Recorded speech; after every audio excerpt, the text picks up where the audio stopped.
This reading is not going to be for everyone. Spirit has made that very clear to me, and they want me to relay that to you, whoever you are who has found your way to this video or to these readings.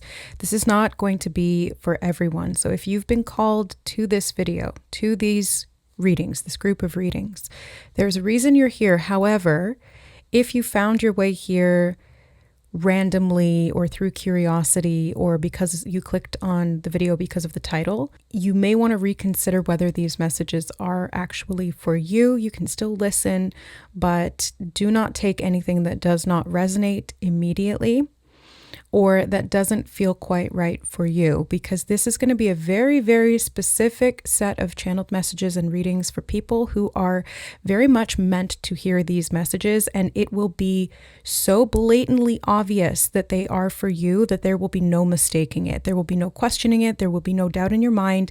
It will be made very clear to you either through the emotions, the experiences, or the sensations that you get when you're listening to the reading, or through the synchronicities and the alignment to these messages at the timing and the after effects of this reading as well. So pay attention to all of those things. If you're here and you know you're in the right place, proceed. To all others, you have been warned. Okay, so what is this reading topic? Well, it's basically what's been hidden from you and what you need to know right now, and whatever wants to come through from Spirit at this time that they would like you to pay attention to, be aware of, focus on. This seems to be a theme in the past couple of readings. They've been bringing me to that message or bringing through these types of messages in the group collective pick a card readings. So as usual, we have 3 groups today. Group number 1 is the New World card. Group number 2 is Beyond Fear. And group number 3 is Future. If you feel drawn to more than one group, that's fine. There may be multiple messages for you here. But again, make sure that you are trusting your intuition and being led, guided, pulled in that direction, and not just simply choosing it because it feels like you're bored and you just want to do something. Make sure that it feels spiritually aligned. And if you don't know what that feels like, then again, maybe you're not in the right place. Okay, so let's dive into the readings and see what comes up. Timestamps are below, or you can use the chapter notes to jump ahead. We'll see you in your readings. Okay, group number 1, right away, I just finished the intro. I centered your card, and then smack, first thing I heard was open world and closed casket. Open world, closed casket. You chose the New World card. So there's a lot to unpack here, even with just these 3 things. Okay, so open world can talk about in video game references, this is like an RPG style game, role-playing game where you can run in an open world format, meaning that there's no storyline that you specifically have to follow in a particular order or way. You're not really confined to one area. You can really roam around and explore your environment and choose what quests you want to do. You can do side stuff, you can do mainline, you can do whatever you want. So there's this aspect here that Spirit wants to talk to you about that may have been hidden from you concerning your ability to roam free, or the capacity to explore and to feel okay doing that is kind of the sense that I'm getting. Now, the other thing that they said was closed casket, and they're literally showing me right now like a closed casket funeral ceremony. I never really understood the desire to have an open casket. I've been to one in my life. I won't go into that. It was quite traumatizing. Did not like it. And I get that it's like this release or something. There's a need to like say goodbye to the physical body. But when I look at a body, I'm like, that's not the person. The soul is gone. That's just the shell. Why are we attached to that thing? So there's something about maybe releasing something. Oh, you know what? I just realized is that in a video game, you are playing the avatar and you're not attached to the character that you're playing in that game. So there's something here about like non-attachment to the physical body or the physical form, and this allows you to explore more. They're saying something again about open world, and they're showing me this character like running and dashing really quickly through these different arenas or areas. So there's something about this release or this closing of the casket, maybe like representing this non-attachment to the physical form or to the physical vessel or the physical reality. I don't know yet what this is talking about, but it's like this open exploration becomes available to you, and you're free to be able to pursue what you want to pursue and when and how you want to do it. And the reason I think that this was hidden from you is because maybe there was a fear in that. Like, the other idea about the closed casket is kind of giving me this idea of like, well, I don't want to see that. I don't want to see the death, or I don't want to see what's left behind. So there could be fear that has been restricting you or keeping you in like a closed box. Because now they're showing me somebody who's alive, but they're like sleeping, or they're starting to wake up within this casket and feeling quite claustrophobic or trapped. And again, that's juxtaposed with this complete opposite of the open world, which is like very open to you, and you can go and do whatever you want. So there's this feeling of like, I'm trapped, or I'm stuck, or I'm like dead, but I'm alive. Sleep states here. Okay, thank you. Spirit just said sleep state, in a sleep state.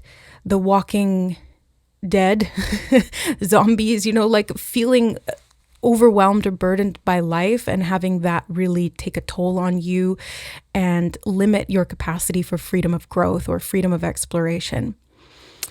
Now, they are showing me again this mainline quest. The main quest is the one that the whole game in this metaphor is based around. This is like the purpose, the destiny that you have at soul level, why you incarnated here in the first place. And they're pointing me now to the New World card. I've just been channeling, like looking into the corner of my room, but they're now bringing me to the table here and the New World card. So this is connected to your purpose. And this could be that you've been existing in a sleep state, and you've been drawn to this reading because you're waking up, or because you've woken up and you're now realizing how confining the circumstances you were in have become, especially as it relates to that attachment to the physical world.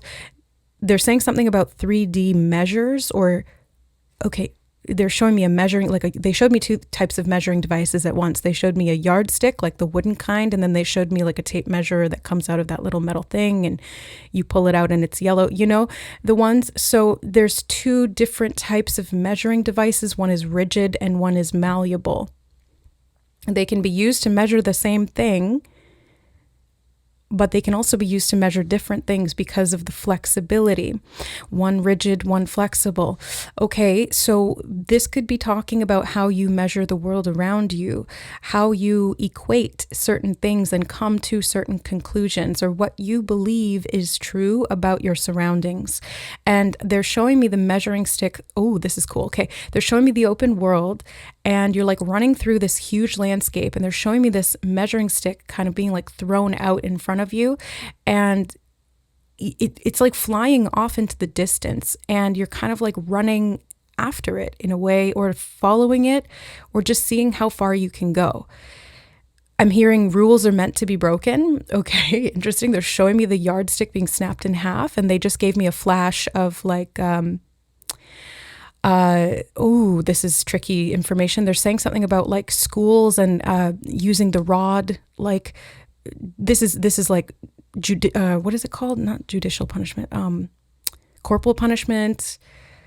Beating people with that yardstick. There's something about that like contributed to the rigidity, being beaten down or bludgeoned into obeying in some way. And again, this open world, or this new world, is where you're meant to be, which is about freedom and exploration and independence, where you can really do what you want to do when you want to do it. And for your own causes is what Spirit just said. And they're like, why do you want to do it? Because you want to do it, not because it's what's dictated to you by other people or by the culture or society or the environment that you're in. And I'm hearing the word oppressors, okay? And they're showing me avatar again, like the avatar in the game that you play, the character that you've chosen. And you're not attached to them directly, but you control that. You express through that. You explore this world through this avatar. And they're showing me oppressors having attempted to control the methods through which you played the game, like they tried to jerry rig the coding in the game to make it so that you couldn't do some of the skills or abilities that you are supposed to have as this main character of this quest or of this game. In this metaphor, you're supposed to be able to have these they're saying free will, okay? You're supposed to be able to use your free will in a multitude of different ways. And it's kind of like they limited the quest lines that you could see or access. So this has been hidden from you. It's like you couldn't see all of what was available to you, or actually it's both. They're saying, and the abilities that you have to be able to pursue and execute those tasks is what Spirit said, execute those tasks. And they're showing me like side quests where you go about building skills and developing your character, and how that contributes to the mainline story, or how that contributes to the main quest and your destiny, because they keep saying it's destiny, and every time they say that, they bring me back to the New World card here. So this is you contributing to a path that opens up these new worlds for you to explore. And they're showing me that, again, sticking with this metaphor of the video game, it's like you open up one section of the map and you get to explore all of that, especially what was hidden. They're showing me caverns and caves, and being able to explore like multiple different layers of the map or the topography of the landscape that you're in, and finding things in hidden corners that, again, they were in some way like relegated to these areas so that maybe you wouldn't find them, or you had to have these certain skills to be able to go and find them, okay? And you are finding them because you've chosen to. And again, they're saying free will. So the other thing they were showing me here was like you're able to now explore even larger territories. So as you explore this, you open up this one world, then it opens up another layer, a whole nother like section of the map that you didn't have access to, with a whole other host of abilities to unlock. And they're saying something about spiritual counterparts. Okay, that's a very specific message. Spiritual counterparts that you are going to engage with or become engaged with or to. Finding yourself again, they're saying, and they're showing me somebody looking in the mirror and really inspecting close up their face, like every little pore, every little facet, but not with a critical or judgmental eye. It's really kind of like looking at the details of yourself and understanding the you behind the mask, they just said, the you behind the mask. And again, this is talking about like the avatar or the vessel, the you behind what you physically see and interact with the world through. Yeah. Okay. And this is revealing a hidden aspect of yourself, they're saying, and they're saying it's linked to your destiny. It's linked to this new world. It's linked to what you are becoming, whom you are becoming, whom you're going to, it's what you're becoming, who you're becoming, why you're becoming this. And then they're showing me that tape measure going out into the distance again. So where you're going as well, and how you kind of measure each step of that journey. They're saying the word progress and how you've been progressing. They're saying purposeful defeat now, and I'm not sure why, but they are showing me the feet, like literally the feet trudging through the snow, they said, but I was seeing it actually like they were showing me feet that were kind of dirty walking on the bare ground. But then they said feet trudging through the snow. So maybe it felt like trudging through the snow, feeling frozen, feeling numb, feeling achy, painful, feeling exposed, or like just feeling unprepared for this journey. Like you don't have the right equipment or gear or shoes or resources in some way. It's like you're just starting out in some area here, adventuring into this new world.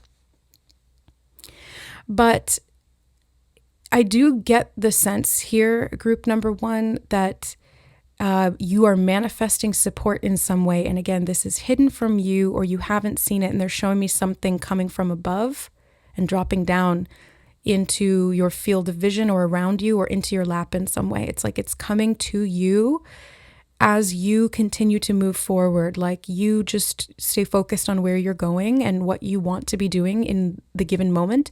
And then that thing comes in that helps you. And it's like it's shoes from the sky, or it's some kind of gear that you need. So you're being supported for sure. That's very clear to me here. And from the perspective of spirit. I'm hearing congratulations, and they're bringing me back to that message again of purposeful defeat. They want to actually go more and give context as to what they meant with that purposeful defeat. Okay, they're saying a purposeful failure or an ending and conclusion that was painful, that was intended for the purpose of growth and to snap you awake is actually the phrasing that they just said, snap you awake. And they were showing me the person in the coffin again. So there may have been an ending or a loss or a failure that was difficult. I mean, when are they ever easy, right? But like it was difficult and you kind of had to face that, or you had to go through that. But they're saying the word fortunate now. So fortunate, you may have been fortunate through that, or your fortune will improve, or they're saying come to pass. So this is going to be future tense. Your fortune is connected to that in some way. So you lost something, someone, you failed at something. It was a purposeful defeat because it's connected to your path and to your purpose. I don't know how. Let's see if they're going to reveal anything.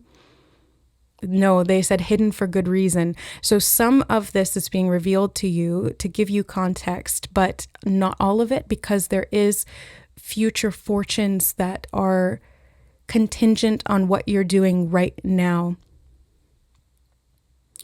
And it's not to say that you need to fear the control that you have. It's just like keep playing the game. Just keep playing the game. You're going to figure it out, and you're going to find and unlock these new territories for yourself to explore. And again, they're saying the resources will come. So what you need will be made available to you. And it's like you don't even have to go looking for it, so to speak. It's almost like as you're just doing what you're doing and you're staying focused on what you want to do in that moment. Like they keep showing me this mountain in the distance and you're kind of trying to get over there. Just keep walking towards that one step at a time. And each step you take and each time that you keep pursuing that direction, it's like there's something that comes in to help support, and it's like in increments. So it's not necessarily all at once, but there's these like small increments of change or of improvements that you are seeing, or no, they're saying going to see, okay, that you are going to see. If you haven't seen them yet, you're going to, because it's about you walking this path, and each step closer you get, you're retrieving like the purpose. You're retrieving the destiny that was hidden from you. I'm wondering though, like, why was it hidden? They said oppressors again, because of the oppressor's goal was, yes, okay. So the goal of these oppressors, whoever or whatever they are, was to keep you from this. It's like, it's like the bad guys in the video game. They don't want you to complete the main quest line, because then you beat the boss and you save the world and you end the game, like you finish the quest line. And so their programming is to prevent you from doing that. And it's not personal. It's more like, this is just your role and that's their role, and there's nothing, don't identify with it in any way. Don't take it personally if you can avoid doing so, because again, this non-attachment is really somehow, ironically, they're giving me the word ironically. I don't know how that's ironic, but ironically, it's what moves you forward. Okay. Well, yeah. And so they're showing me travel now. Hold on. Coming in hot, something about travel coming in hot.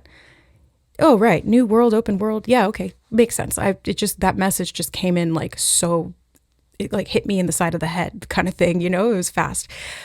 So travel, being open to that open world again, they're saying.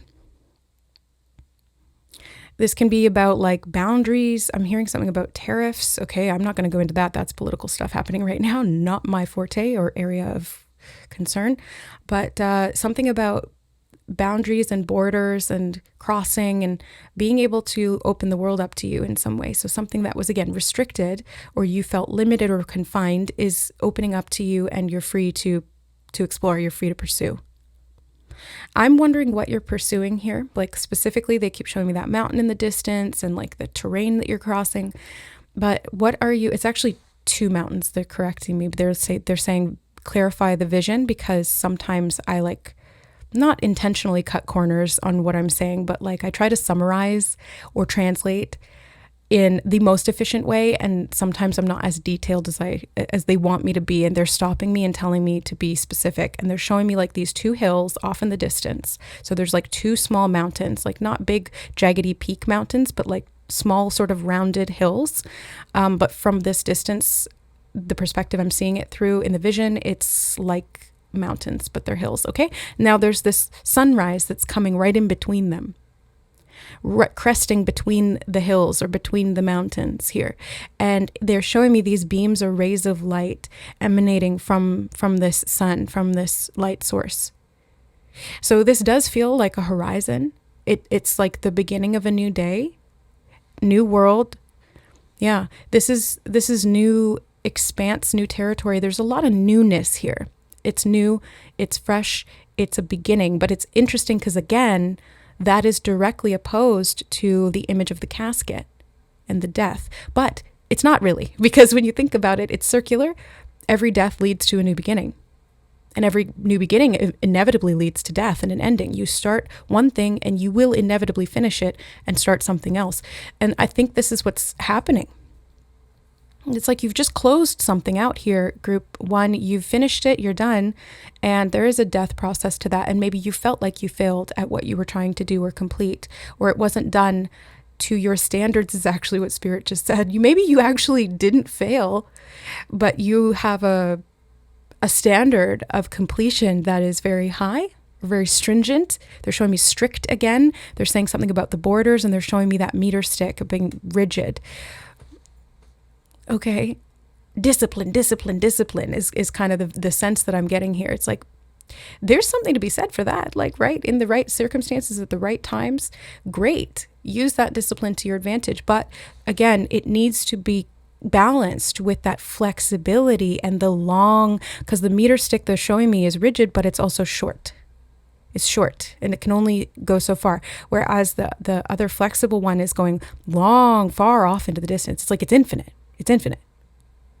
So it feels like you're also testing your own boundaries to see what works for you and what's going to motivate you to move forward, and how to transition through these cycles of death and rebirth and endings and beginnings, and how and where and why you want to explore certain things or the world you're in. Or in this case, building a new one too, because it's connected to your purpose. So why this was hidden from you? I think because you weren't ready to see it at the time that you were questioning what was going on or what you were supposed to be doing.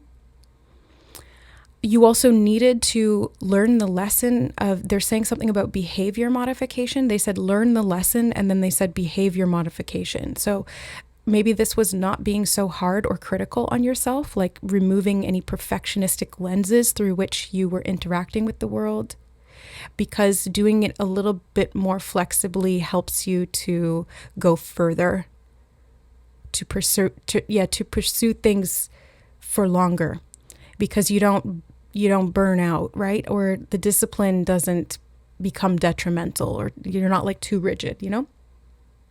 There's non-attachment, they said. Yeah, exactly. Okay, there's non-attachment there.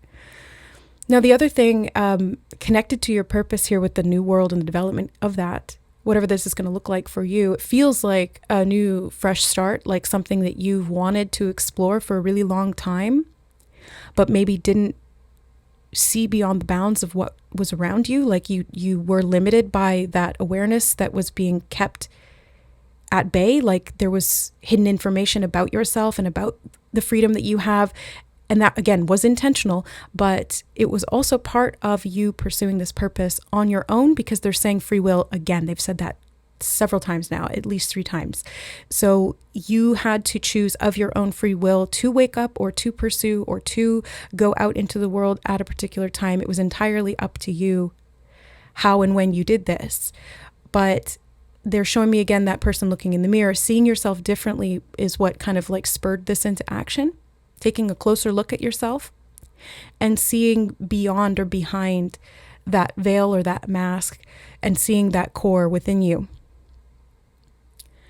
Now, I keep trying to circle back to this new world and what the purpose is and your creation of it, but they keep kind of like sidetracking me with these other messages, and I'm noticing that. I'm noticing that pattern. So there could be something here for you too about pattern recognition and noticing when there's like, you get close to a particular storyline, let's say, and then all of a sudden you get distracted by a side quest. It's like, wait a second, I was supposed to be doing that, or I wanted to do that, but why am I over here now? What's going on? You know, it's like you go into one room to find something and then you forget why you went in there and you start doing something else. But you keep getting this feeling of this nagging feeling of like, wait, wasn't I in here for something else? Or wasn't I supposed to be doing that? That's for a reason too. And it's about timing. They're saying it's not the right time. What? Yeah, I hate that message. Just like personally, sorry, Spirit. Like I know. I understand. Yeah, this is my own personal view now as Siobhan, like not as the channeler of spirit, but just as Siobhan, as a human. I hate it when they say it's not the right time because it's frustrating, because it's like, why not? Like, and usually they don't explain. Most often they don't explain until you're already past that point of no return and you're on the other side of it. And then you see why the timing was beneficial or why it was important. But you don't see it from the vantage point of before. And okay, my rant over. Back to the messages from Spirit. They're saying it's not the right time. The purpose and the destiny will guide and lead you where and when you need to be there. For now, continue focusing on exploration and self-development and awakening new skills and abilities. They're really emphasizing that because that's part of this connection, these connections that are leading you or that are going to help point you in the right direction. There's people, they're showing me now, people on this path that you encounter, like pivotal characters in the narrative of this story or of this game line, the main quest, that end up pointing you in the right direction. You know, they could be mentors, they could be friends, they're saying, okay, sorry. They interjected and said Schoolhouse Rock. What? Schoolhouse Rock. It's an old show. So teachers, I guess, I mean, or people who share information with you that's pivotal at particular times in your life or on this journey. Maybe even that do it in a fun way. Okay, they're saying something about caricatures, and they're showing me drawings or doodles. I don't know why. That's very specific. And they're showing me somebody drawing an arrow and pointing towards that horizon or towards those mountains in the distance. It's like they're drawing you a map. They're like, oh yeah, I've been there. Here, go this way. And they're saying you're going to figure it out. And they're also giving me the word futile. So something that you felt was futile, like you kept trying at it. And again, you kept feeling like you were failing or you were defeated. They're saying defeated, and they're showing me the feet again. The feet, something about the feet is so significant. Feet, what is this? Root chakra? Is it connected to past lives? Because I'm thinking like Pisces rules the feet. Pisces it rules the 12th house in astrology, and that can talk about past lives. The feet, the bare feet.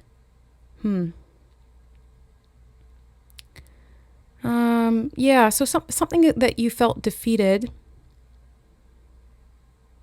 they're saying comes full circle, and then you figure it out. They keep saying that you figure it out, and they're showing me the numbers on the measuring tape. You figure it out. There's like a number to it.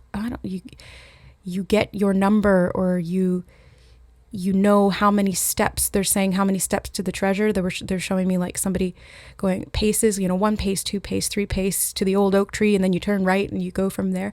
So you're getting directions in some way, and you're finding your path.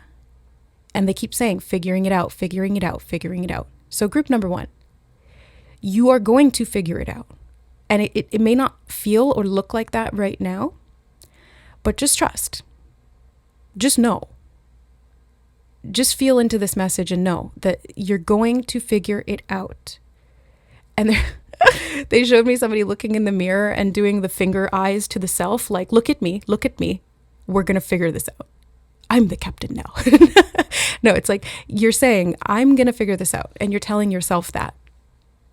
And that's actually why this message called you in, is because this is you telling you you're going to figure it out.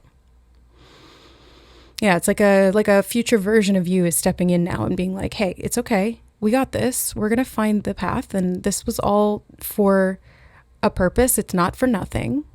It may feel like it's for nothing, but why do we play games in the first place? Because we want to. It's not really for anything if we're looking at it that way. Like, it's just for fun. So just let yourself, I guess, enjoy the experience or have fun with the journey, and maybe shifting the perspective that way will help too, because it's reducing some of that rigidity, strictness, over disciplinary, authoritarian type energy that was really not actually serving you. And that was part of that, I guess, internalized oppressive narrative or system. And they're saying something about symptom of disease. And they're saying symptom of disease of the mind, not specific to you, but like at a collective level. That oppressive, if we look at it as like an archetype, like a strict teacher that beats you when you give the answer wrong, like that's a symptom of the disease of the mind of the collective, or one of these like shadow archetypes. Okay, I think that's it. They just immediately, they pulled back. I'm not getting anything else. That was very sudden. That's what they wanted you to know. Group number 1. That's it. Okay. So there you have it. Some channeled messages direct from Spirit for you in regard to this hidden message that they wanted you to know about, which really is about your destiny and your purpose, creating this new world for yourself and exploring, or unlocking this new world, I should say, and being able to explore it freely. Yeah. Freedom and sovereignty, they're saying. Okay. So that's it, group number 1. I hope this reading was helpful. Again, this is a very specific message. They made me very aware of that at the beginning of the reading, and they said it's not for everyone. So, but if you're here and you're still here, then it's probably resonating for you, I would assume, and you can take what does resonate and leave the rest and see how things unfold. Let me know in the comments if you feel called to share anything. I enjoy interacting with you guys in that way and seeing how things sync up. So yeah, I love you. Thank you for being here. Thank you to all of the donors who support my channel. Thank you to all of the members who support my channel. Thank you to Becca from Otter Spirit. They do beautiful crystal jewelry. If you guys want to check it out, there's a discount code in the description box below. And thank you to my clients who have booked personal readings, private readings with me whenever I open up. I do still have slots available. My link to the website is below. It's tarotandbeyond.com. Okay, guys, I love you. We'll see you in the next reading. Bye. Okay, these messages are coming in hot and heavy, group number 2.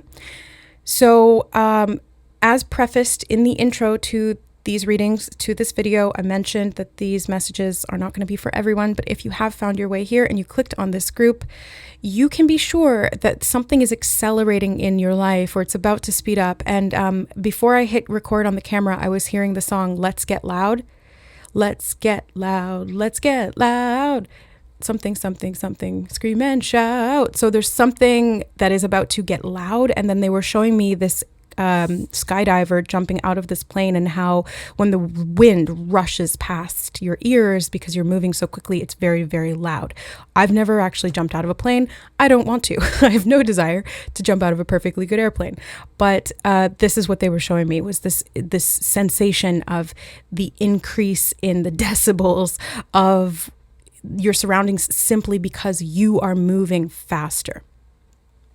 So something's about to happen very quickly, and it's you, like you are moving quick, very, very quick. So I like that your card says beyond fear. So it does feel to me like you are bracing. They said bracing for impact, and they're showing me somebody pulling the ripcord, and it's like, you're like, okay, hold on. There's a lot coming in. So you're rocketing down. My body just started to sweat a lot. Okay. So your adrenaline is pumping, you're like soaring through the air, and then you pull that ripcord and you like, woo, you get pulled back all of a sudden. And there's like this jolt, and you're like bracing yourself for landing. So something that you've like been coming in super hot on, you're about to like make land or impact. There's some kind of They're showing me a meteor now, like, wow, yeah, burning super bright like a shooting star, but it's this chunk of rock and it's just flying through the atmosphere and burning up, and it's loud and it's bright, but it's very fast, and it happens so quickly that if you don't look, you might miss it. And then it smashes into the earth. So there's something that is like you're, I don't know, coming down from, or you're like flying through the air toward, or you're trying to get somewhere is kind of what it feels like. And you've had to kind of brace yourself here and to, I'm hearing, okay, they just said something about defend or defense. What? Paratroopers, okay, like jumping out of a plane into some territory that you're meant to defend or something, and you come in like super, super hot. Why? And why was this hidden specifically? Because this message is sort of about why or what is hidden. The speed at which you are descending. And normally when we think about descending, we think of that not necessarily in a positive context when we're talking about ascension and like rising higher and higher vibration and all that. But this isn't what I'm feeling for you. Group number 2, it's more like this descent is powerful. Like there's a lot of power in it, and you've like braced yourself for this. You're ready for it. You're like, I'm doing this. I'm on a mission. This is what I'm here for. It's almost like if I were to zoom out and look at this from a soul level, it's like your soul was like, I'm going to descend into the earth realm. I'm going to go and incarnate into a 3D body. And, that's what I'm doing. That's what I'm doing. And it's going to get loud and it's going to be aggressive down there, but I'm going to do it because I'm here for a mission. I'm here on a calling. Like, this is what I do. Guardian, defender, like you're here to defend the human race in some way. I heard that like very loudly. You're a defender of the human race in some way. Okay. So guardianship. And, you do things very swiftly. Like they're showing me now somebody swinging a sword really quickly, and it's like that swoosh sound that it makes, like whoo, whoo, whoo. Again, something about hearing and sound being so significant here, hearing the speed of something. And now I'm seeing like when they launch something at the speed of sound, how it takes a minute or two to hear it because it breaks the sound barrier. Wow. Okay. Yeah. It's like you are seriously moving at speed, group number 2. I don't know what you're doing, but like you are freaking launching so fast. And they just are saying fearless, fearless, fearless. Like it takes great bravery, great strength to be able to launch yourself that quickly and to go to this physical destination that you are meant to guard and protect. I don't know what this is talking about for you, but that's what they're showing me. And you haven't seen it. It was hidden in some way. But I'm curious, what about this was hidden from you? Okay, they're saying the speed of sound, like you can't see it necessarily when it's moving that quickly. You're liable to miss it, or you don't see it, or because everything's kind of rushing, but you can hear it. Oh, okay. That's why so like maybe you couldn't see how fast you're moving, but you can hear it. I don't know why the ears are being emphasized here, like not feel it, like hear it. You can hear it. What is this? What does this mean?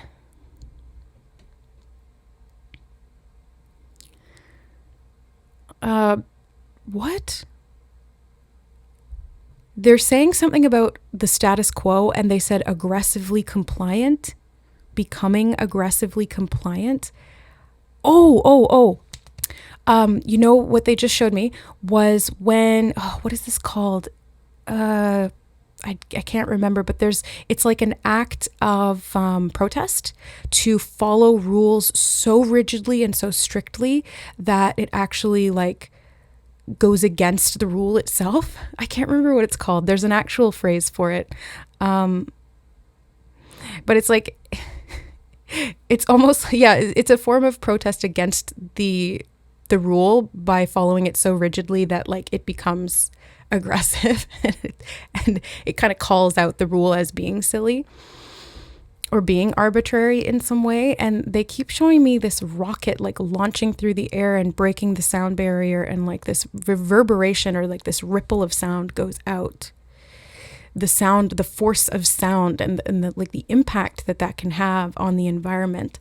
So this can even be, they're saying something about logistics now. Hold on. What are you, logistics? Logistics for what? They're saying steamrolling, something about steamrolling and logistics. And they're saying it's connected to that message about rigid adherence to the status quo, like aggressive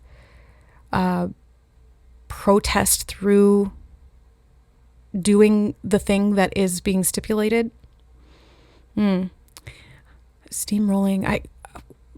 I don't know. I'm not getting anything else on it, so I'm not going to try and pick it apart. Maybe I'm just meant to leave it there, and you'll see the connections, or you'll figure it out. But I'm seeing the they're saying, oh, never mind, hold on. They're saying something about contingency plan, like a backup plan, having an alternate course that you're taking, or that you're meant to take, or that's part of the plan of that rigid adherence, is what they're saying. Oh, okay. It's part of the plan. And that's what's hidden from you, is that you don't see what's behind that obedient protest. Okay. This is such an interesting message. They're saying something about becoming free to choose. And they're showing me like a skydiver again. They keep bringing me back to this image. And this person directing themselves in the air by moving their limbs in a certain way. You know, it's like wind resistance. Being able to use that to your advantage. Oh, the resistance. Being able to use the resistance to your advantage to direct yourself. They're saying course correct. They're saying brace for impact again. They're saying the logistics thing again. And they're saying there's like a big arrow that's pointing to where you're supposed to land, and where you jumped out of the plane was like pretty far off that mark, but you've managed to kind of like course correct and bring yourself back to and spot it. They're saying you can spot it on the ground, like you can see where you're supposed to land and what you're going toward. And why? They're saying and why. So I think this means like and why you're doing it, like you can see that. Or this is what's being revealed to you now. You can, I'm not sure. But there's like a big warning signal that's like flashing, and you're like, okay, I'm going towards that. Okay. Yeah, they're saying focusing, and they're showing me honing in. They're saying nosedive, and they're showing me that skydiver like bulleting themselves, making themselves as aerodynamic as possible, tucking their arms to their sides, putting their feet together, and just like putting their head down, and it's like a freaking rocket. You're just launching yourself. You're diving at speed, great speed. And again, it's because you know exactly where you're going and how to get there. They're saying what's hidden here. Well, that's what we're asking, but why are you saying it now, Spirit? Well, they're asking me what's hidden here, and it's like they want me to figure it out. Okay, hold on. They're testing me a bit. Okay, what's hidden here? I want to say like why the course correction was necessary, or why you launched out initially and had to come up with this plan B, or why things weren't situated, or like why things didn't play out in the way that you had originally intended. Okay, they're showing me wind interference and a buffeting effect. Something about like the way the wind buffets on the airplane and like hits, it like jarred the system, and there was something about the navigation that was off.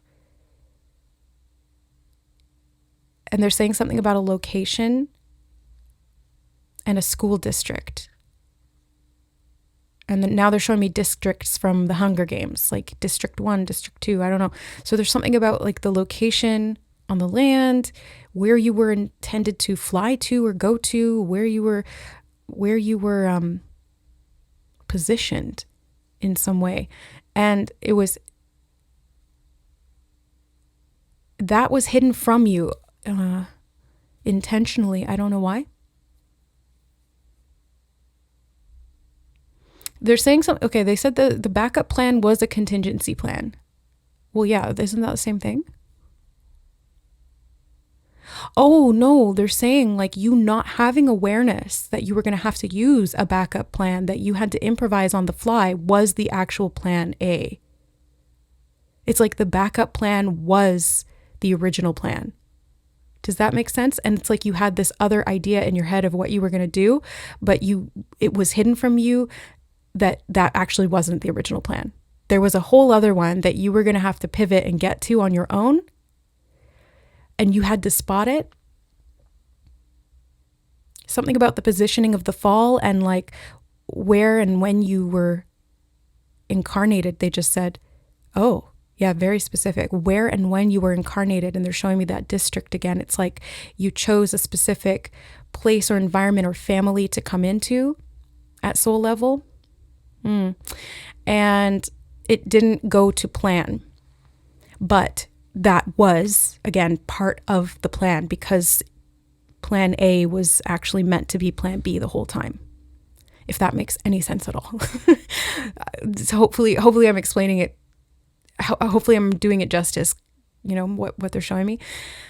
But yeah, it's like you're purposely redirecting yourself because you spot where you're supposed to land or what you want to do. And then you're like, okay, I'm this far away from it. How do I need to kind of contort or move myself or position myself to be able to get there? And again, you're falling already, so you don't have to like run towards it. You just kind of have to move yourself in a position that then allows that wind resistance to work on your behalf.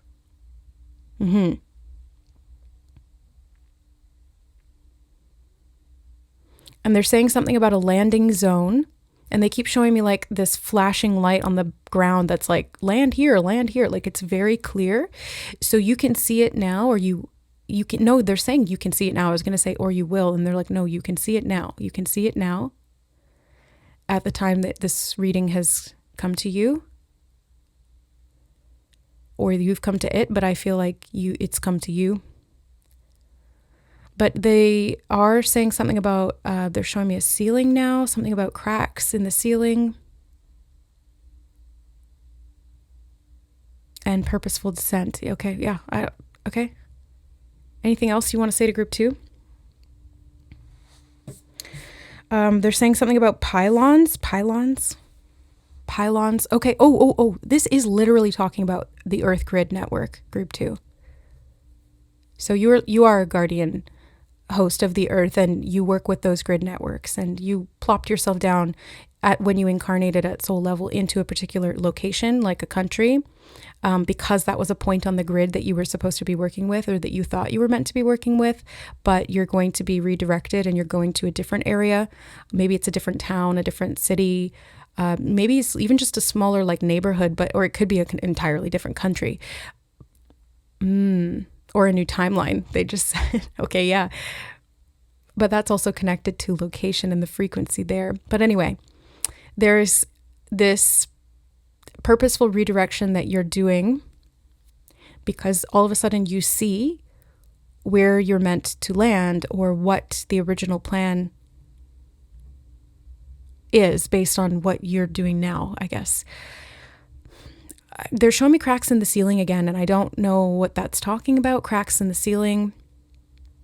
They're saying as opposed to cracks in the foundation. What's the difference? Well, the cracks in the foundation of a house are a lot, I guess, different structurally than cracks in the ceiling. Ceiling, roof, what's above you. Maybe this is something about the air, or the crown chakra. No, it doesn't feel quite right. I'm not sure what the reference is to the cracks in the ceiling and what that means. But I'm seeing like into the crack, and they're showing me like there's darkness in the crack, and I'm kind of like zooming in with my eyes somehow in this vision. I'm seeing into that crack, and it's getting bigger and bigger. And I can see the darkness in the crack, but it's like also the further I get into it, the more I'm like kind of poking through to the other side. Visually, that's what I'm seeing. So I'm able to like get into this crack in the ceiling. It's like going into the dark, which maybe talking about fear, but you're moving beyond that fear because you kind of come out the other side of it and you can see the light again, or you're like outside, right? If we're talking about a roof or a ceiling, it's what keeps you inside or what blocks that. Access to the sky, they just said, access to the sky. Oh, the ceiling does prevent access to the sky, and they're saying sky realms, and they're showing me people in the sky. Literally, this guy skydiving, you know, like you're in the sky. I don't know if this is like a terrain or this is like a like a frequency or what. I don't know, but there's something about the sky that's very, very significant to you. And it's connected to this this purpose, this message, what was hidden. Okay, I just had to reposition myself there, group number 2. And I feel like this is connected to the message that you've repositioned yourself. They're showing me something about gear working correctly now. And it's like instead of the plane navigating you, now you have some kind of like, they're showing me something like on your wrist, kind of like this. Actually, it's like that. Yeah, like that. That shows you your speed. And they said a word I don't know. Hold on. Sort of sounds like navigate, but it's different. Nary.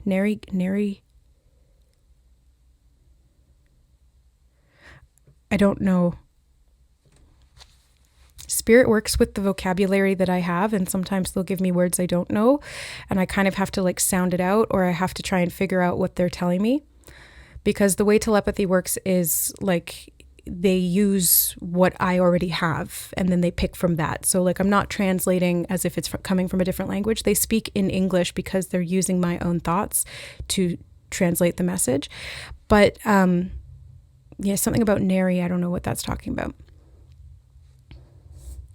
I keep having to like wipe the table because all these little hairs keep getting, I don't know where all of these little hairs are coming from. I have a cat, obviously it's from that, but you might be like clearing the slate or like wiping things away, or like the wind is wiping things away as you navigate, or things are settling. Oh, right. Okay. They're showing me like, how did they get there? Well, they must have like floated through the air and then landed there.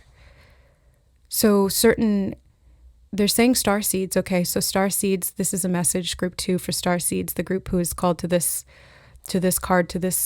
reading. Your star seeds, and you descended here. You came to Earth. You fell down here, but not without purpose or reason. You know, it's like it's not a free fall. Like, oh my God, I'm gonna die. It's an intentional nosedive down into this realm with that purpose of guardianship and working with these Earth realms. They're saying something about inner Earth as well. So we've got all these different sort of landscapes, like the air, the earth, the inner earth, these different grid networks, they're saying. And they're saying sky people again. Sky people. Yeah, the aliens, you, star seeds. Breaking the sound barrier, and they're showing me a UFO, like the quintessential like disc-shaped ones flying through the air, no gravity. I was seeing synchronicities yesterday about hoverboards and like hover things. And they're showing me that thing on the wrist again. It kind of looks like a wristwatch, but it's not. It's like for navigating somehow. It's like it shows you where you are in time, space, or how fast you're going, or where. Yeah, it's like this navigation device that's so much more complicated than just time. Like it's everything. So it's like the latitude and longitude or whatever of exactly where you are in the timelines or in the atmosphere or in the energy frequencies, whatever it is, or in the grid networks. Like you can navigate that more fluidly, or with great call to action. They're saying with great call to action.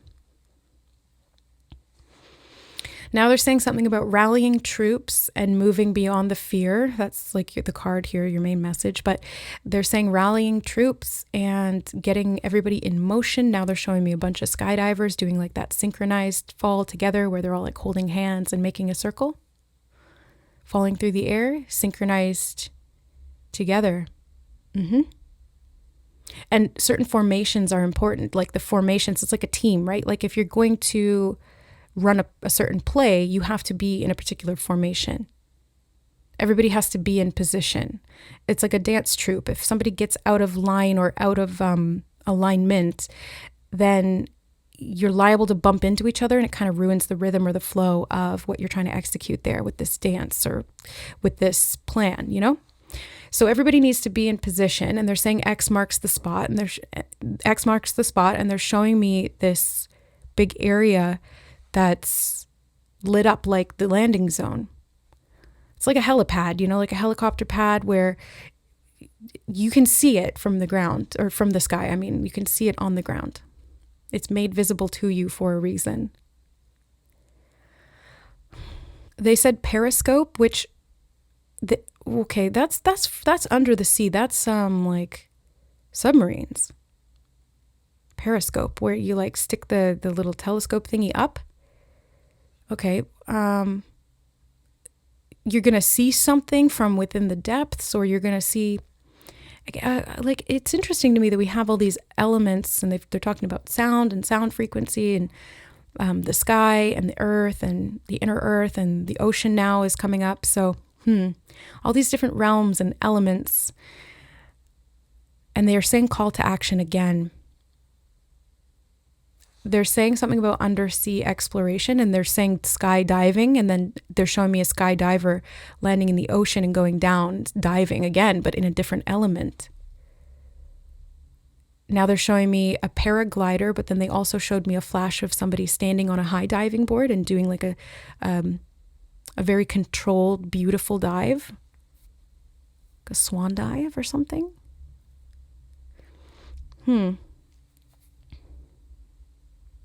Seems to be a lot of themes here in your reading group number 2 about descent. Like whatever you're doing, you dive into these things, and you do it quickly and against resistance. Again, they're showing me like the way that you form your body in the water to reduce water resistance is to, again, like make yourself sort of looking like a bullet shape.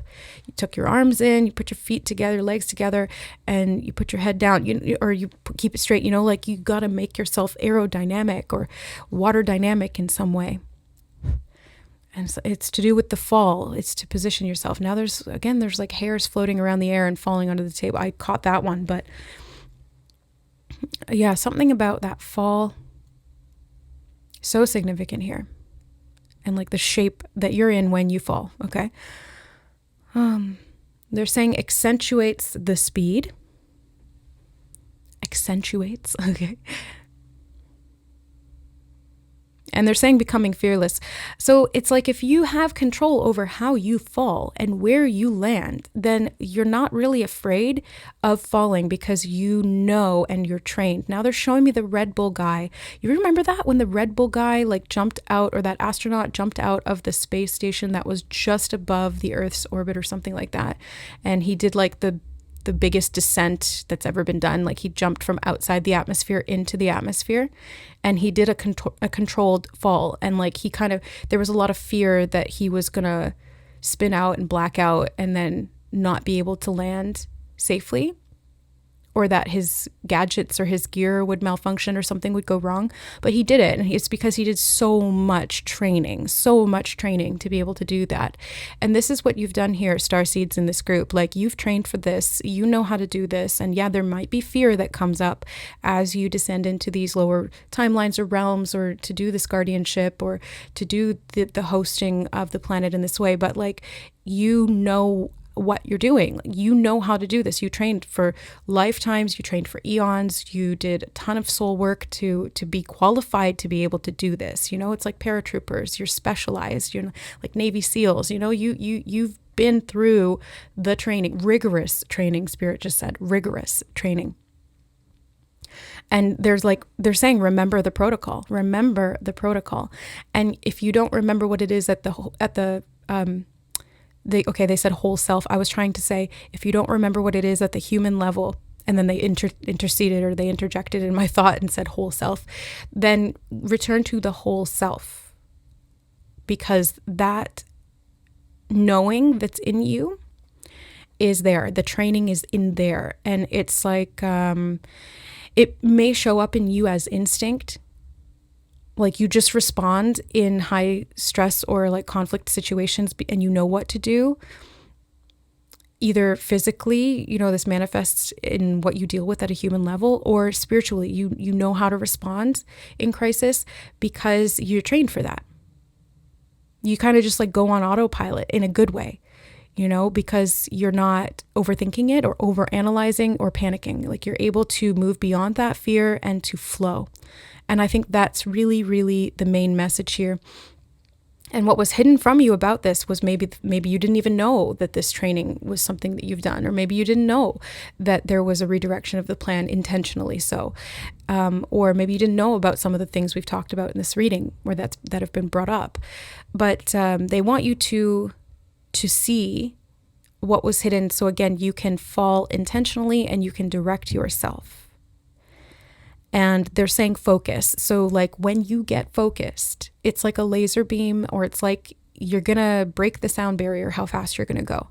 You're going to launch yourself, going to rocket through that resistance, and you're going to reverberate. There's going to be, they're saying a launch pad, and they're showing me when you hit the launch pad, there's like this huge impact and this wave that goes out from your soul mission. And they're saying fulfillment, soul mission fulfillment. They're showing me a contract unfurling, like a scroll unfurling in front of me. And they're saying the word contract.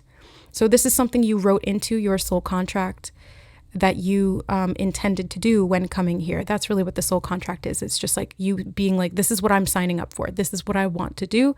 This is why I want to do it. That has been hidden from you. They're saying like you don't know the full scope of your soul contract, but again, they say whole self, whole self, whole self. So your human self is only one part of the self, and they're saying whole self because that's the part of you that knows and signed up for this and contracted and like subscribed to come down here basically, But because you were qualified, you didn't pass up on the offer. It seems like you decided to come here, but it was offered to you. It was like, this is a job that can only be done by a special few. And the call went out and you were like, yeah, okay, I'll take that mission. I'll do that job because I can do it. And I want to. It sounds like something that I could make a big difference in and it would be worth it. So, they said something about no keys, no contest. They just said, I have no idea what this means. No keys, no contest. I don't know. Okay. And they're saying something about a frequency shift.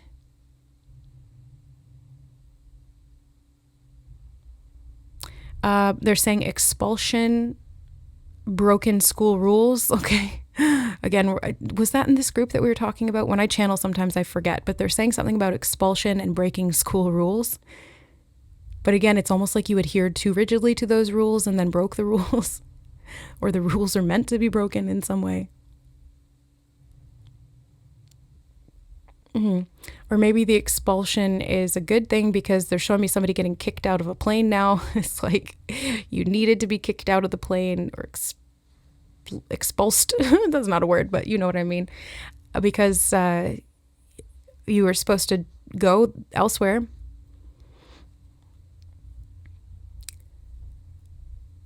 Something about coming back down to earth. So maybe this is talking about realism or being grounded.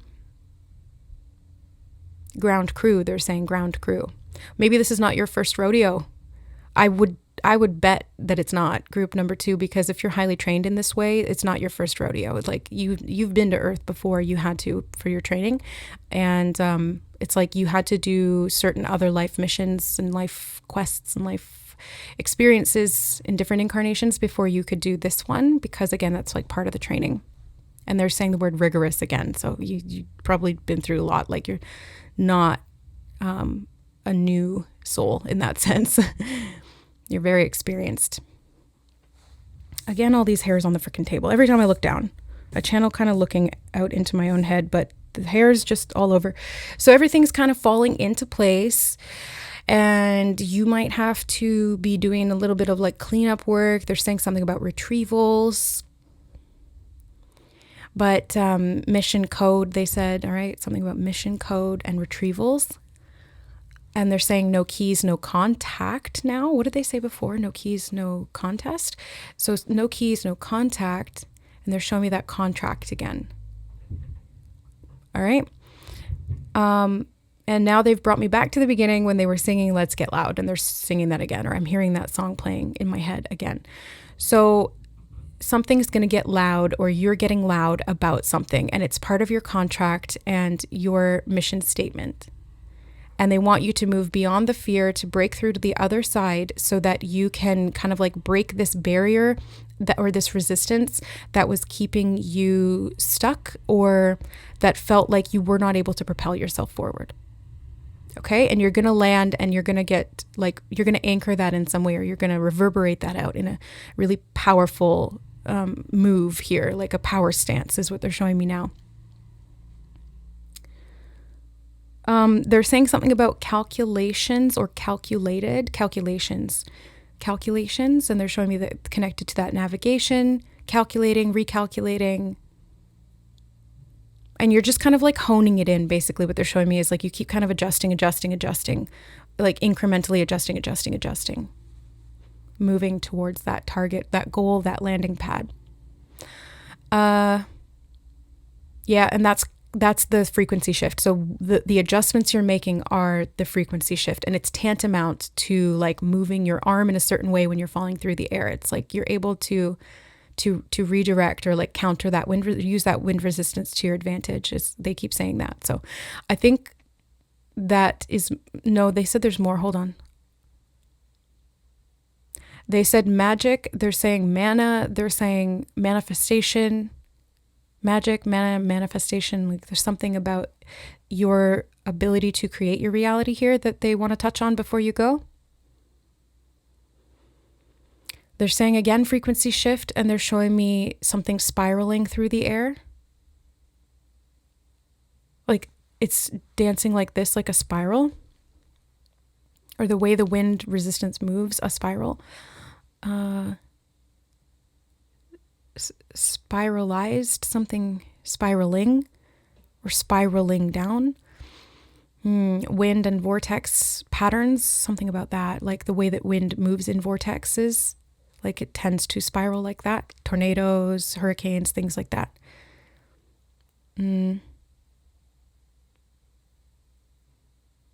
Or just you spiraling like that down. But again, it's like a controlled spin.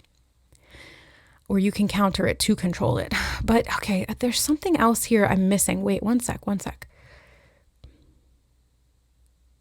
They keep bringing me back to the frequency shift. And now they're showing me, this is such a random reference, but they're showing me Mario in a froggy suit.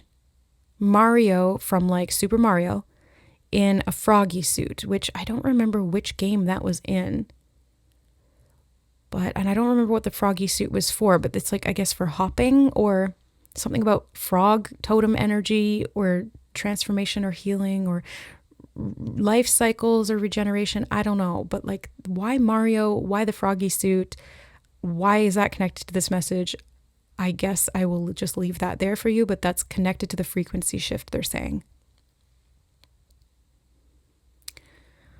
Frog suit almost sounds like, it always reminds me of like camouflage or like combat gear, or like you're like disguised in some way, or you have this extra skill through your attire. I don't know. This is such an interesting reading, but yeah, the frequency shift is really the main thing that they keep bringing me back to. So anything that group number 2 needs to know about that frequency shift that's been hidden from them. They said procurement. They're showing me resources. There's something about that froggy suit again. They said fear fields. And they're showing me like wide open expanses. I saw a flash of like the districts in the Hunger Games again, fear fields. Okay. They said avoid them. Avoid the fear fields. You'll feel them, you'll see them, you'll hear them. If you feel your frequency shift, you can be sure that you've entered into a fear field and they want you out of that. There may be some reconnaissance work. They just said something about reconnaissance work into those fear fields as well, but you got to study them from above. Don't go into them, they just said. Okay. Anything else? They said frequency shift juxtaposed against an ulterior bandwidth. Exterior or ulterior? Ulterior bandwidth. So you might see something in contrast, like stark relief of this contrast between these two frequencies. Now they're showing, when I said Stark, I immediately saw Tony Stark flying through the air in his Iron Man suit. Again, there's something about a suit, like the Froggy suit, the Iron Man suit, flying through the air. Superpowers. I don't know. Like these are the themes that they're bringing up, and it's connected to ascension. It's connected to the frequency shift and the intentional descension. They're saying frequency building and who needs armor. And I'm like, well, I was actually thinking about this the other day, last night. I was thinking about how and who would need armor. And traditionally, it would be soldiers, guards, and people who were in positions of leadership or authority. Kings, queens, princes, princesses, that kind of thing, because you needed protection. And so there's some kind of an exaltation that they're showing me. But when I said exaltation, it almost sounded like exile. So you may feel like an exile here, but there's an exaltation that you need to be aware of at soul level. And this is why you have armor. This is why you've built it out. This is why you've trained, is because you're very specialized in this soul frequency that you are the keeper of. They're saying keys again. So no keys, no contract, something about the keeper of the keys in the DNA, the spirals again. Yeah. Okay. And you're the frequency holder. So descend with intention, land in the location you know is right, and you will know it, and you will hear it. Now they're showing me somebody like cupping their hand to their ear and listening for like the song of birds. Like there's something about like like a princess, like you can just hear, or you can connect to the environment or to the nature, to the frequency. It's like purity. You can feel it. You know it. You move beyond the fear. You don't emit that frequency. They're saying you don't emit fear. You stand against it. Okay, I think that's it. Group number 2. They just kind of like all of a sudden snapped me back into my human suit, back into my human vessel. I'm back. So I think that's the end of the reading. That's the message. That's what was hidden. That's what you needed to know. And I hope it resonates, and that, well, I don't even have to hope. I know that whoever was meant to hear this is here. So I'm just going to let that be what it is. But I hope that it was helpful, and that you can use this information to the advantage of this group mission, this soul experiment, this purpose, whatever you're doing here, for your greatest and highest good, and for the greatest and highest good of the collective of humanity and the earth. I love you guys so much. Thank you for being here, for supporting my work. Thank you for liking and sharing the video if you find that somebody else is calling out to you with this message needing to be brought to them. I don't usually say that. So for you in group 2 here, if you're still here and you get told telepathically, or you get that nudge intuitively to send this reading to someone who you think needs to hear it, send it to them. Yeah, and I want to say a big thank you to my members. I also just heard congratulations. One of my members is going to get congratulated for something. I don't know who.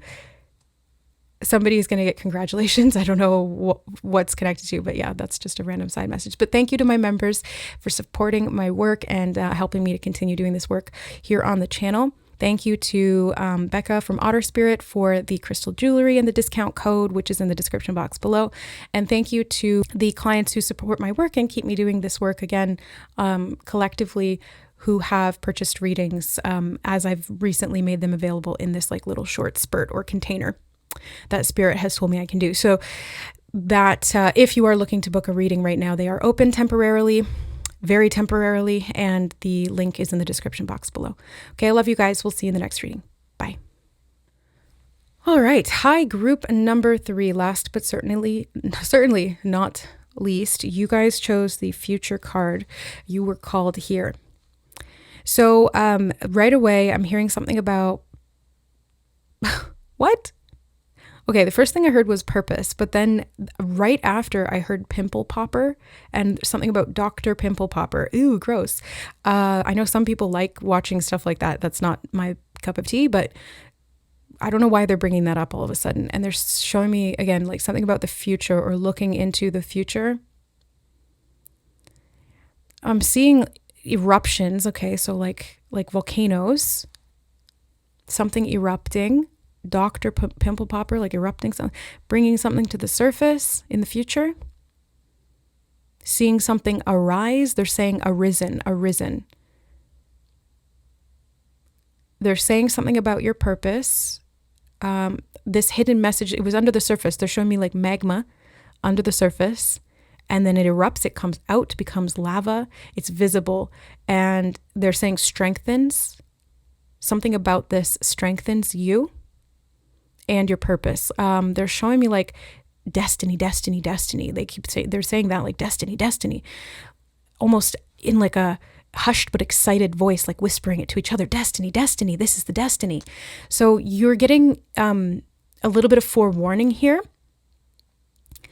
about something that is going to erupt in your life. And it might be explosive. It might be small, because like popping a pimple is a lot different than a volcano erupting. But like there's something about it that may be a little bit, I don't want to say fear invoking, but it's more like there's like an aversion to it in some way. You're like, oh, like, what's that? Or I need to stay a bit back from that, or watch it remotely at a distance or something.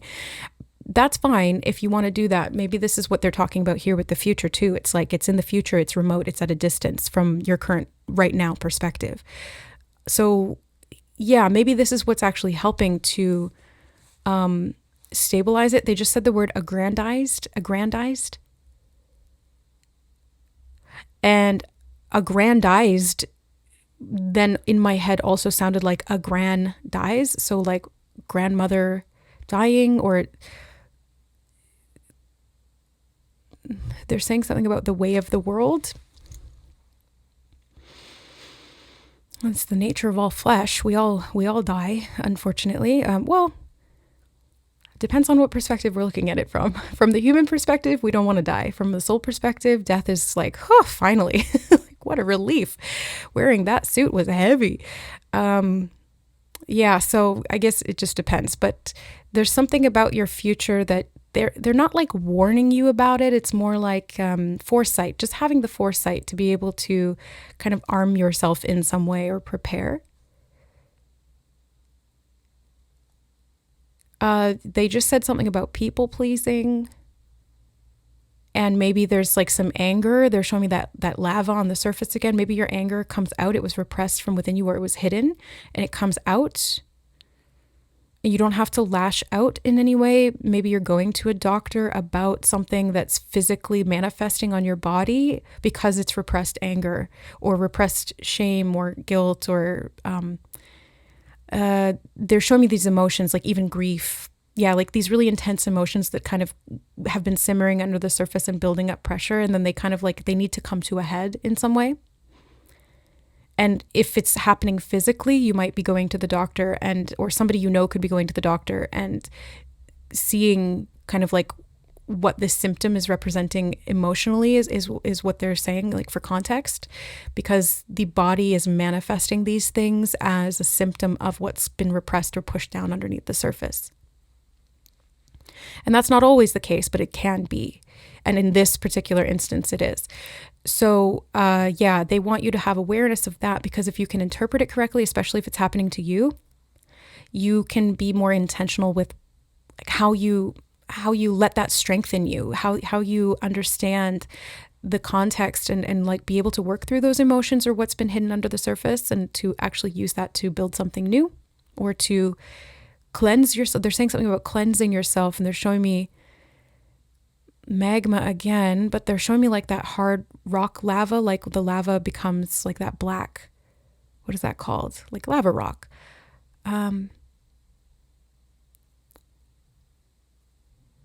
but they keep saying magma, okay? So something under the surface that's hot to the touch, and it's kind of like been burning you from the inside out, and it needs to come out. Sweltering heat, they're saying. They're saying something about a sauna, maybe doing some purging. Maybe you literally need to sit in a sauna, like sweat something out because there's some toxins or some chemicals or some deep, darker, dense emotions in your system that need to be cleansed. And they're saying strengthen, and they're showing me this like resolve hardening within you, where like you're building up your reserves of energy, or you're building up your reserves of determination. But they also just said the word contrition, contrite. Contrition, what is that about? Like being sorry. Contrite, I think, is about being like sorry or being bashful. No, I'm not quite sure. But they were showing me that people pleasing. So it's like you're not going to be passive anymore, or let that energy come out as passive aggression. Like you're going to be strong and assertive is kind of what it feels like. But there may be something that erupts initially, and you will have to deal with the aftermath of that. But ultimately it strengthens you. They keep showing me that it strengthens you. And they want you to know that unequivocally, this is strengthening you. This will strengthen you.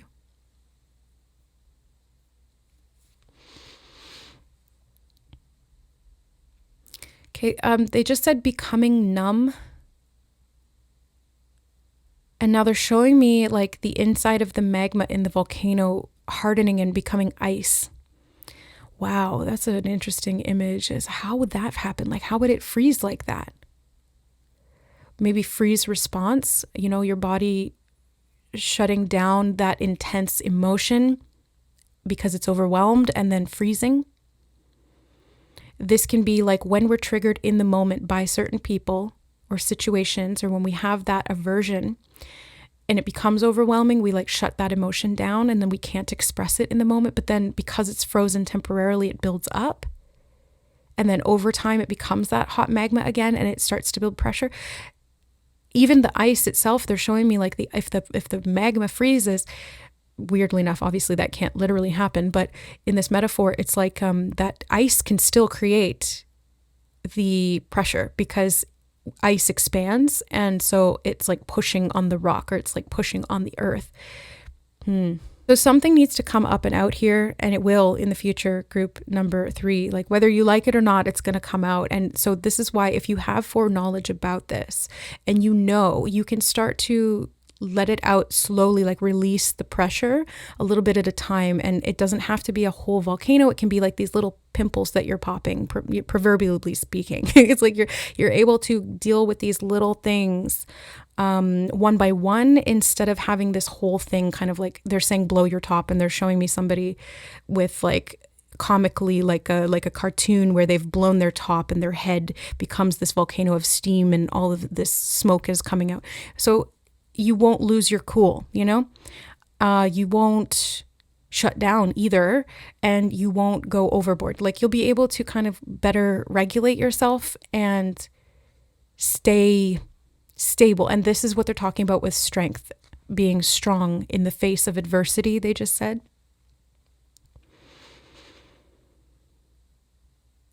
They just said something about being told to calm down. Like that can obviously make you a lot less calm. Like when you're not feeling calm and someone says calm down, it's like, no, I'm feeling this emotion and I need to feel it. So I think letting yourself express emotions in a healthy way, and they're saying productively, will be useful for you. Something about a closed circuit, closed race course. There's show me a closed loop. Maybe this has been a pattern you've been stuck in, like looping with this anger, this emotion, or this repression of the emotion from outside sources, people trying to tell you not to feel the certain way that you feel when you feel it, that it's wrong to feel that, or something like that. And that's why it got shut down, or why it has been a pattern and it's hard to get out of. So this is why they want you to like see the pattern for what it is and address the root issue, which here is about you allowing yourself to feel freely. And I'm also seeing something about seeing the truth about what your feelings are trying to say to you, because your feelings are not wrong. Like your feelings are not always right, in the sense that they're not always accurate in what they are reacting to. but they're not wrong inherently. You are allowed to have those feelings. They're valid. Like the fact that you feel them is valid. And what they're attached to, or what's igniting them, or what's instigated that, is not always proportional or whatever. But the experience is valid, and the way that you react is unequivocally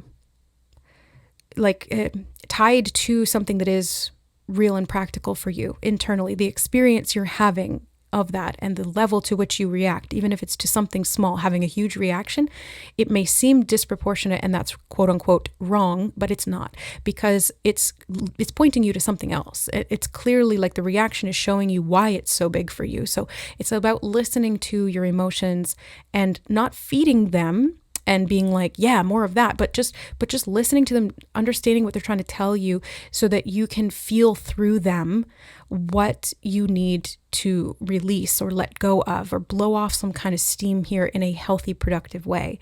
And this is like, they're showing me somebody punching a pillow. So some kind of catharsis is needed here, some kind of release or emotional surrender, acceptance. It would be helpful, because when you can validate your own emotions and not act on them impulsively in the moment, but allow them to move out of you in this conscious and intentional way, it produces this strengthening effect that they keep bringing you back to here in your reading. Like, this is what strengthens you, is your ability to be able to regulate yourself.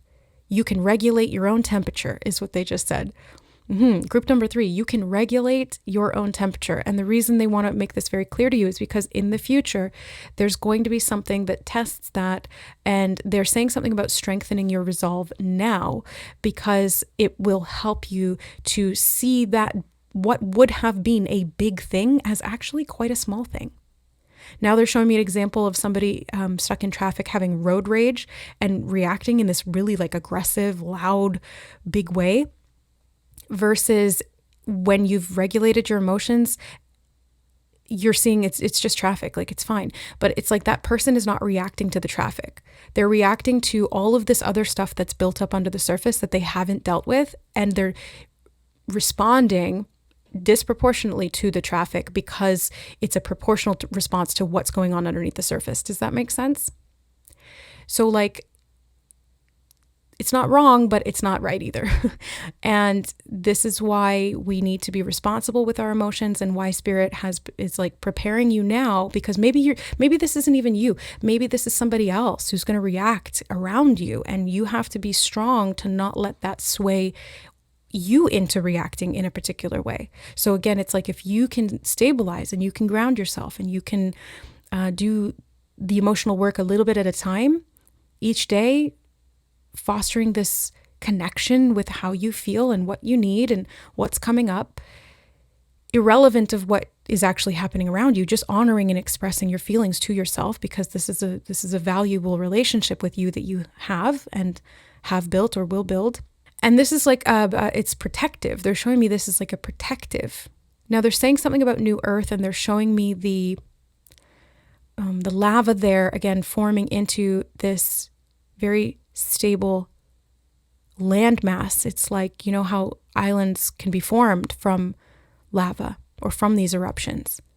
So there's some kind of like new land that is forming, new territory for you to walk on, new stability, new like, they're showing me somebody planting a flag, like new territory that you can claim from this stabilization work that you're doing within the emotional field, the emotional realm that lives in you, and the people that you're connected to too, because they're showing me that it's like it's not just you, it's also your wider sphere. So this could be people that you randomly see or bump into, or these could be people that you're very closely connected to. Loved ones.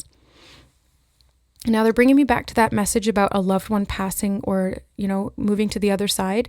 And they want you to know that if this has happened in the past, that it's not necessarily something happening in the future. Like, say, for example, your grandparents have already passed, then it's like looking to those emotions so that they don't spout out in the future in a disproportionate way, or in like a way that's not healthy for you or others. But they are saying something about the future here. So if there is the coming of a passing of a grandparent, just know that you'll be able to handle that emotionally, and it's not going to like break you or shatter you or cause you to shut down, especially if you start doing the work now, or you keep doing it if you've already started. So like keep focusing on that emotional regulation. They're saying something about mental fortitude, like strengthening your resolve in your ability to feel, to acknowledge what you feel. And it's kind of like from two angles. You do it from the mind, and you also do it from the body and from the emotions themselves. So you kind of tackle them from two angles. Like, oh, they're showing me like pushing on the pimple like this. Like you tackle it from two angles, the mind and the emotions, and you kind of push it up like that. You expose it. But that's part of the purge, because that gunk needs to come out. It's going to help a lot. It's going to help a lot. They keep saying that. So yeah, they just keep repeating, strengthening your resolve, strengthening your resolve. It's really, really going to be helpful. They're saying something about keep going. They're bringing me back to the message about purging again. Keep going with the purging. If you've already started doing this, they want you to keep going. There's more, they said. And it's like under the surface. Again, this is what's hidden. So you've got a lot of emotional build up in you, and it may come out at unexpected times or in unexpected ways. You know, like something will just trigger it, and all of a sudden you're like bawling your eyes out, or you're really angry, or you shut down and you go numb. It's like, it could be any or all of those depending on the level or the situation or the severity, but it's like it gets triggered, and it's like it's not about that thing, it's what's going on under the surface. So they just keep saying deal with that, and you'll be so much more stable, so much more stable. They're showing me like new land, and they're saying something about terraforming, which is kind of like taking that barren landscape of like that molten lava rock and turning it into something fertile, where life can prosper and thrive. They said that, that's verbatim, where life can prosper and thrive. Direct channel, direct from spirit.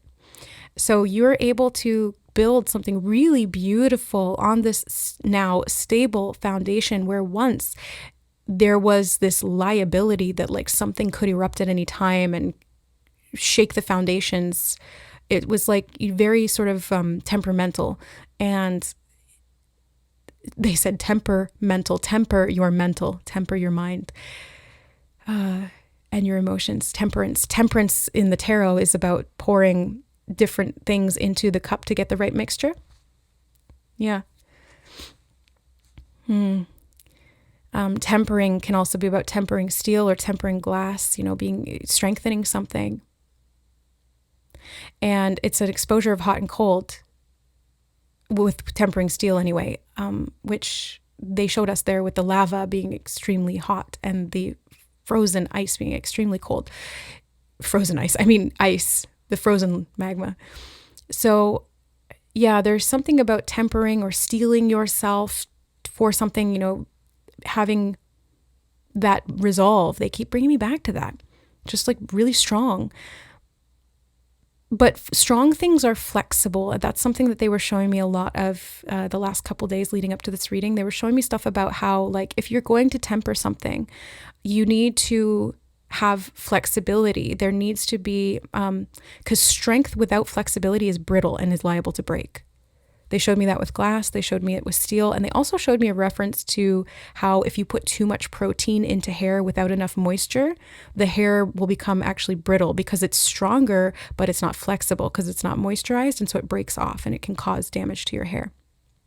So there's something about like, maybe it's like literal self-care, because these two examples that have come up are like pimples and hair, very aesthetic things, like things that you can see on the outside and that are connected to your body. So something about these symptoms that may present themselves to you, but they're highly symbolic of this emotional dross that is underneath the surface that is ready to come out or needs an outlet in a healthy way for you to express, so that it doesn't cause emotional constipation, emotional backlog that really weighs you down and causes these eruptions that destabilize you and your grounding. Okay, they're showing me, sorry, I just was like wiping the table off because all these little hairs keep falling on it. But and I poked the flower, but they're showing me something about a future timeline as well. I mean, we're literally talking about the future here. But they're showing me a future timeline. 4th month could be significant. They just drew me to the number 4. Though 4 can also be about stability, grounding new foundations, laying that bedrock down so that you can build on top of it. But, and strength as well, like strengthening and protection. But the 4th month, what is that? January, February, March, April. Oh, we're in April right now. I'm filming this in April. Right. Okay. So something about right now is really important, and they're saying future timeline, and they're saying the 4th month. So right now, at least at the time that I'm filming this, if you're watching it when it's first coming out, if you're watching this later, it's still significant. The 4th month was or is significant, or this could be talking about like a year from now, or wherever you're at on this timeline. There's something about the 4th month. Okay. So I'm not going to try and like place you on the timeline, but you'll know kind of like where you are in proximity to that 4th month. And the building of this future, that's what they're saying, the building of the future. So what you build is based on what you're holding and what's holding you, they also just said, and what's holding you. So expose some of this underneath bit, you know, the emotional stuff, expose it to the surface, bring it up into the light of day, into the air, let it come out, because it's going to help you to, they keep saying it, I'm just repeating myself now, but they're saying stabilizing new structures, new forms, they're saying, and, okay, this is different. They're showing me the body literally getting stronger. So there is some healing that's happening in the future. And they're saying 4th month is pivotal. Again, for wherever you are on the timeline, the 4th month, the April is pivotal. And they're saying something about April showers bring May flowers. So it's like crying or something in April will bring beauty and flowers and new growth. And they're showing me that fertility of like the terraformed land. Like it was once this barren black rock, and now it's like all beautiful and lush and full of these amazing colorful flowers and all of this life, pollinators and all of this good stuff. So there's something that like you grieve now, but it benefits you later because it's strengthening you and building you up in a positive way, even if it's uncomfortable in the moment to go through it or to feel it or to let it come out of you. You'll just be so much more relieved afterwards, so much more relieved. And they're saying release, let go. They're going to help you do some of that right now. So if you are ready to do a little bit of this release, you can just nod your head or say yes in your mind. Spirit's coming in to help you do a little bit of release right now in this video, in this reading. Okay, so we're going to move some energy, right? So doing a body, I'm going to do a body scan. I'm a Reiki master energy healer. I did this for several years on a client basis, but again, it's at your consent, and this is remote and distant, but works the same. So energetically, I'm scanning through the group body right now, the souls that have been drawn to this reading, looking for these pockets of emotion. I'm seeing fear held in someone's shoulder, the left shoulder, but I'm also hearing the word right. So they showed me the left shoulder, but they said right. So I don't know. Oh, that's right. But no, there's something about the right side too. Maybe it's like an overcompensation energetically. One's higher than the other or something like that. Okay. I'm seeing the tailbone as well. Pressure on the tailbone, sit bones. They're saying sit bones. Seeing the like hips, coccyx, all the lower vertebrae of the spine, and they're also showing me down the legs. Okay, so there's something in like the lower half of the body. Maybe this is connected to the shoulders as well, because it's all kind of like it's a domino effect. If something in the lower half is out of alignment, then the upper half will start to compensate or overcompensate. And it's connected to the emotions. They're saying emotional realm. So it's connected to these layers of emotions that have kind of built up. They're saying something about stabilizing, and they're showing me the right below the belly button, and then like pointing right down into right in between the thighs, just above the knees, like this whole area right here. Well, you can't see me, but I'm like gesturing to it. Anyway, it's like from the hips to just above the knees. And so it's like root and sacral area. This is where there's a lot of emotional buildup. Okay, so we're going to start doing some release there because it's going to help shift some of the upper stuff and some of the other stuff that's like present on the surface. So bringing that up and out, I'm just kind of gently, I'm doing like this with my hands down in the lower area here that I mentioned. So just bringing that up, really gently kind of stirring it up. We're not like shaking it. We're not jabbing it. We're just gently kind of like encouraging, like fluffing the energy a little bit, just to like encourage it to come out so that it can be released, so that it can be set free because it's been trapped in there. They're saying the word cathartically again. So cathartically releasing, maybe it's not going to happen right now. It could, but you may have a release after. You may have like a good cry, or you might feel really angry all of a sudden for no reason or something, so just let your body do what it needs to do and honor that process of feeling. Okay, moving that energy up a little bit, and then I'm pushing it out. So kind of like freeing it from the physical realm, untrapping it, unsticking it, and then moving it out of the body. Use your free will to help do this, okay? So like just kind of push it out a little bit and like hold it in your hands almost, if you can imagine that. Like take that emotion, bring it up and out, and then put it in your hands so you can look at it, so that you can understand it. Almost like caressing it, like it's okay. I see you, I understand. Thank you for being here as this messenger that you are. And I release you now. I release you from this burden. You don't have to keep hanging around. I hear you, I see you, I feel you, and then you can let it go. You can let it go. And they're saying you're ready. You're ready now. And you're prepared. Okay, so any old lingering patterns of people pleasing, and you could have already outgrown this, or you could still experience it, but there's it's an emotional buildup from then, or from that pattern, from people pleasing. It's basically like you stuffed your own emotions down. You tried to put on a brave face, or you tried to pretend like it wasn't affecting you in some way, or that something didn't have an impact on you, and it just kind of got buried deep down, got layers and layers and layers of it shut down in there. So keep doing this work, keep kind of like coaxing it out as you go through the rest of today and moving forward into the future. Just keep doing this practice as much as you feel called to do it, or however you feel it's necessary, or whenever. But yeah, it's like that people-pleasing pattern isn't going to contain you're not going to contain it, or it's not going to contain you. Something about containing. Your body won't have to be a container for it anymore. Okay, yeah. Thank you, Spirit, for clarifying. Your body won't contain that emotional contamination anymore. Like it won't be negatively impacting you. So there is like a visceral release that needs to happen here too.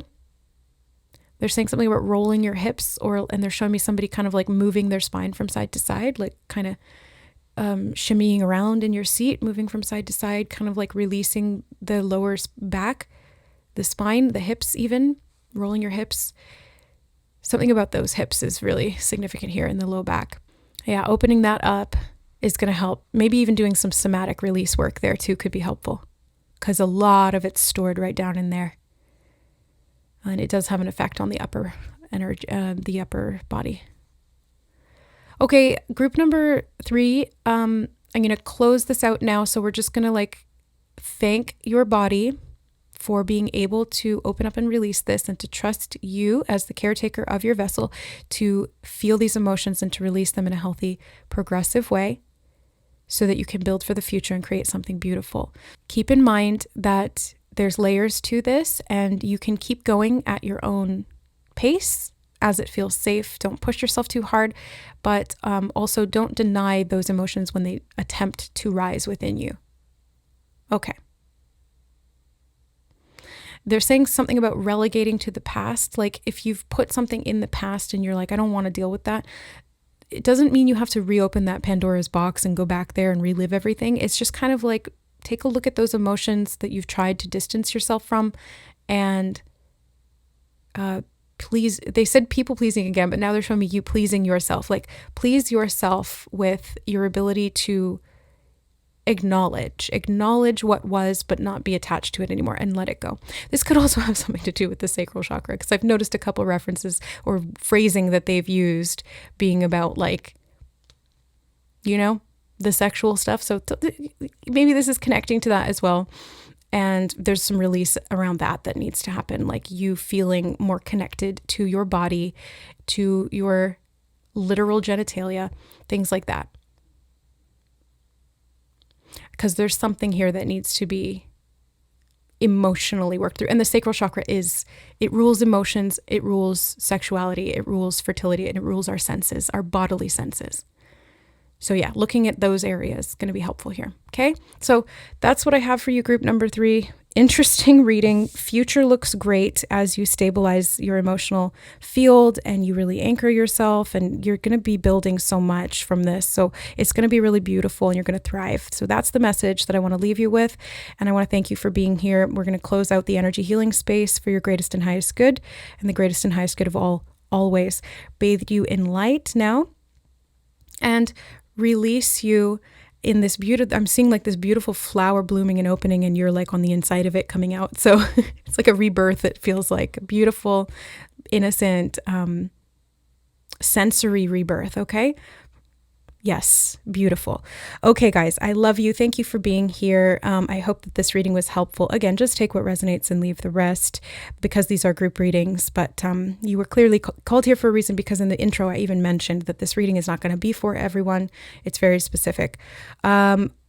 Okay, so yeah, I'll leave it there. I love you guys. Thank you for being here, supporting my work on the channel. Thank you especially to all of the members who support my work in that way and get access to the additional memberships and content and live streams and all that good stuff. Thank you to all the donors who have sent in decks and cards and all sorts of fun stuff. I love you guys and I deeply appreciate you. Thank you for the donations and super chats and super thanks. Thank you for that as well, guys. I appreciate it. Lots of thank yous. Sorry if you're still here. Thanks for being here. Thank you to the clients who have booked in readings with me and are helping to keep me doing this work publicly for you guys, like funding my ability to be able to create free readings. I appreciate that as well. And thank you to Becca from Otter Spirit for sending in some crystal bracelets and giving us a discount code for you guys. It's in the description box below. Love you guys. We'll see you in the next reading. Bye.